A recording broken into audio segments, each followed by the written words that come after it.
저희가 지금 먼 곳으로 책임을 돌리는 사람들 또는 현장을 알아보고 있는데요. 마지막 한번 알아보겠습니다. 이 사드 보복과 관련해서 중국이 엉뚱한 곳에 화풀이를 하고 있는 현장이 또 있습니다. 이 먼 곳으로 책임을 돌리는 현장인데요.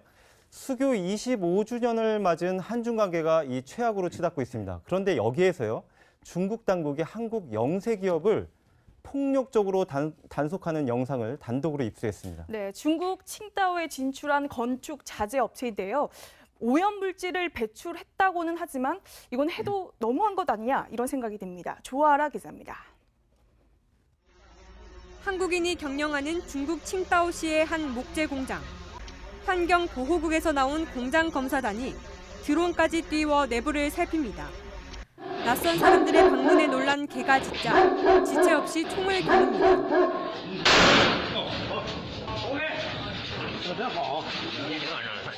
강제로 문을 열고 공장 내부로 진입한 단속반원들은 망치를 들고 공장 이곳저곳을 사정없이 내려칩니다.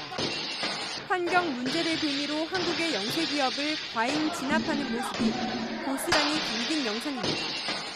칭다오에 공장을 갖고 있는 한국 기업 관계자는 두려움을 감추지 못합니다.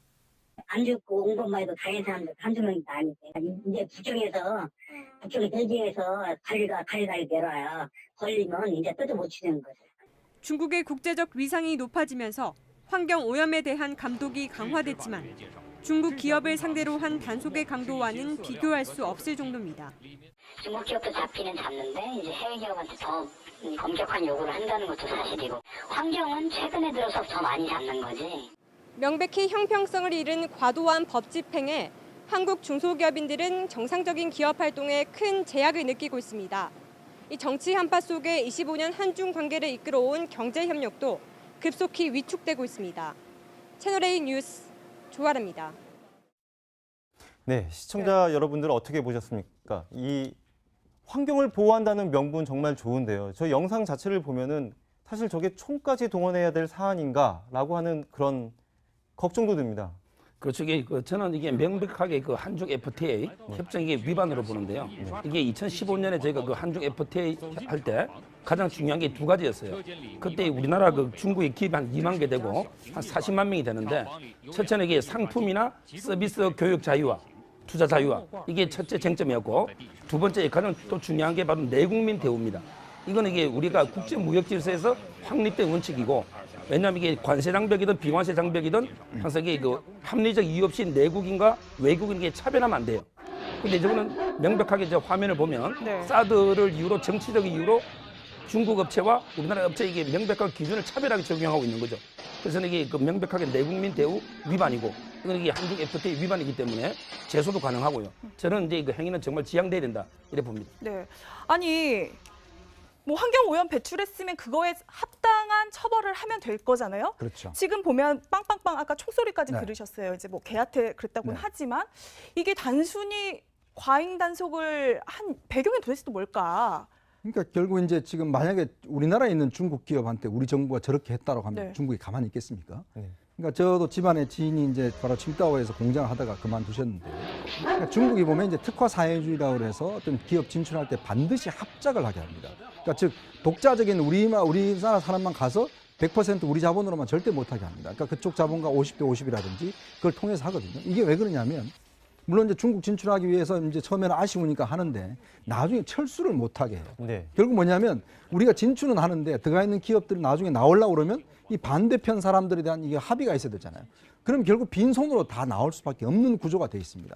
지금 우리가 중국에 있는 현대자동차나 기아자동차가 보면 전부 다 중국 기업가 합작 기업이에요. 네. 그러니까 우리가 지금 장사가 안 되고 뭘 한다고 해서 뭔가 철수를 하려고 그러면 못하게끔 지금 구조가 돼 있거든요. 지금 여기도 마찬가지입니다. 중국 기업들이 그래서 중국에 있는 영세 상인들이 보면 이 안 되면 바로 이제 어떤 면에서 그냥 놔두고 그냥 떠나버립니다.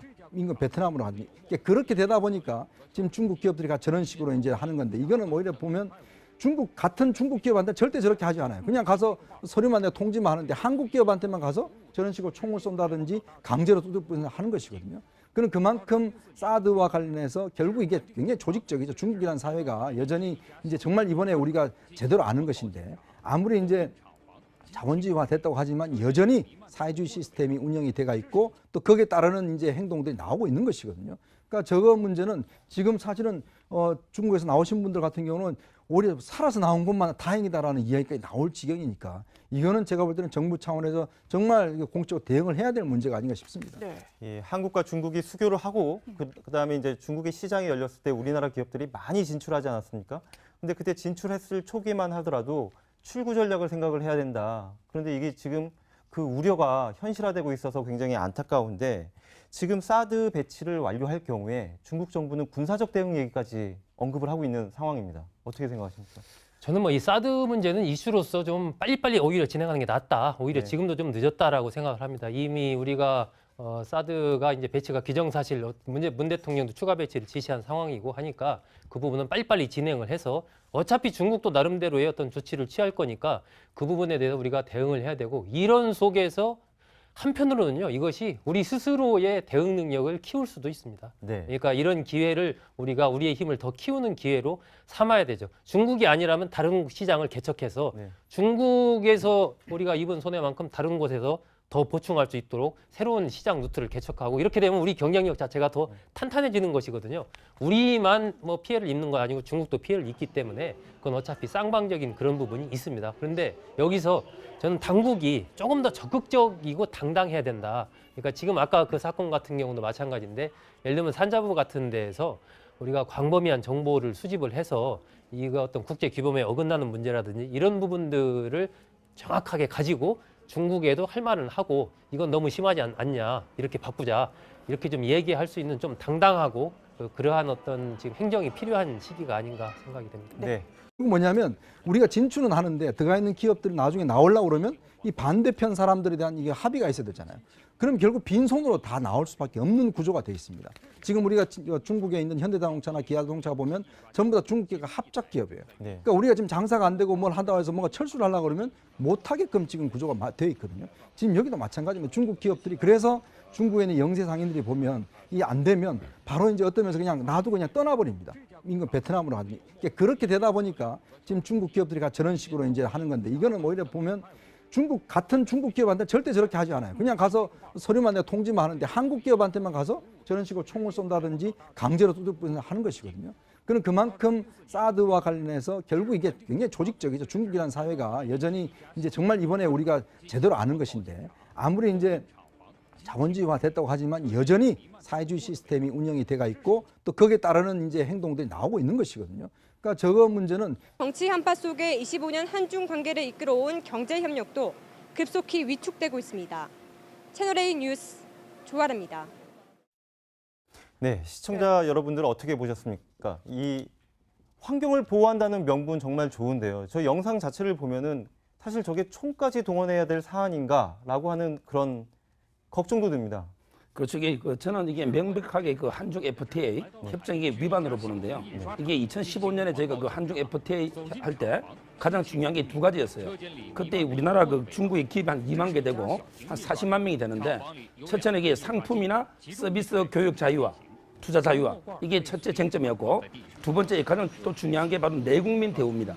이거는 이게 우리가 국제 무역 질서에서 확립된 원칙이고 왜냐하면 이게 관세 장벽이든 비관세 장벽이든 항상 이게 그 합리적 이유 없이 내국인과 외국인에게 차별하면 안 돼요. 근데 저거는 명백하게 저 화면을 보면 네. 사드를 이유로 정치적 이유로 중국 업체와 우리나라 업체 이게 명백한 기준을 차별하게 적용하고 있는 거죠. 그래서 이게 그 명백하게 내국민 대우 위반이고 이건 이게 한중 FTA 위반이기 때문에 제소도 가능하고요. 저는 이제 그 행위는 정말 지양돼야 된다 이래 봅니다. 네. 아니 뭐 환경 오염 배출했으면 그거에 합당한 처벌을 하면 될 거잖아요. 그렇죠. 지금 보면 빵빵빵 아까 총소리까지 네. 들으셨어요. 이제 뭐 개한테 그랬다고는 네. 하지만 이게 단순히 과잉 단속을 한 배경이 도대체 또 뭘까?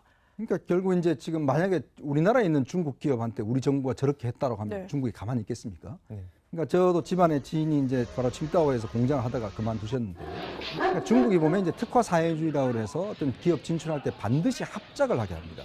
그러니까 즉 독자적인 우리나라 사람만 가서 100% 우리 자본으로만 절대 못하게 합니다. 그러니까 그쪽 자본과 50대 50이라든지 그걸 통해서 하거든요. 이게 왜 그러냐면 물론 이제 중국 진출하기 위해서 이제 처음에는 아쉬우니까 하는데 나중에 철수를 못하게 해요. 네. 결국 강제로 문을 열고 공장 내부로 진입한 단속 반원들은 망치를 들고 공장 이곳 저곳을 사정없이 내려칩니다. 환경 문제를 빌미로 한국의 영세 기업을 과잉 진압하는 모습이 고스란히 담긴 영상입니다.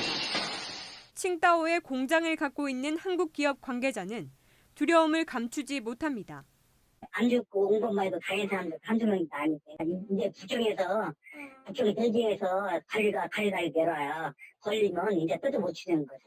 중국의 국제적 위상이 높아지면서 환경 오염에 대한 감독이 강화됐지만 중국 기업을 상대로 한 단속의 강도와는 비교할 수 없을 정도입니다. 중국 기업도 잡기는 잡는데 이제 해외 기업한테 더 엄격한 요구를 한다는 것도 사실이고 환경은 최근에 들어서 더 많이 잡는 거지. 명백히 형평성을 잃은 과도한 법 집행에 한국 중소기업인들은 정상적인 기업 활동에 큰 제약을 느끼고 있습니다. 저희가 지금 애먼 곳으로 책임을 돌리는 사람들 또는 현장을 알아보고 있는데요. 마지막 한번 알아보겠습니다. 이 사드 보복과 관련해서 중국이 엉뚱한 곳에 화풀이를 하고 있는 현장이 또 있습니다. 이 애먼 곳으로 책임을 돌리는 현장인데요. 수교 25주년을 맞은 한중 관계가 이 최악으로 치닫고 있습니다. 그런데 여기에서요, 중국 당국이 한국 영세 기업을 폭력적으로 단속하는 영상을 단독으로 입수했습니다. 네, 중국 칭다오에 진출한 건축 자재 업체인데요. 오염물질을 배출했다고는 하지만 이건 해도 너무한 것 아니냐 이런 생각이 듭니다. 조아라 기자입니다. 한국인이 경영하는 중국 칭다오시의 한 목재 공장. 환경보호국에서 나온 공장 검사단이 드론까지 띄워 내부를 살핍니다. 낯선 사람들의 방문에 놀란 개가 짖자 지체 없이 총을 겨눕니다.